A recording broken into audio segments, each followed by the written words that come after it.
How Jamaicans protect their skin from the sun. When in Jamaica it can be very hot at nights, with very warm wind. The sea is hot, sometimes like a heated pool, according to description, and from November to April, can be quite chilly, but when it is hot. Here is what they do.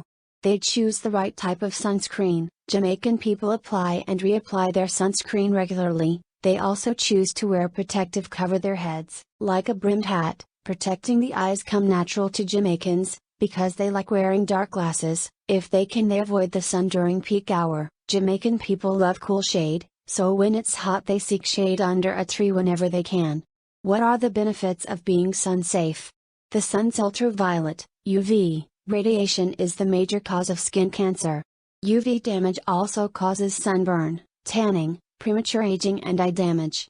The good news is you can prevent damage, and skin cancer, by being sun smart. Sun protection is recommended whenever UV levels reach 3 or higher.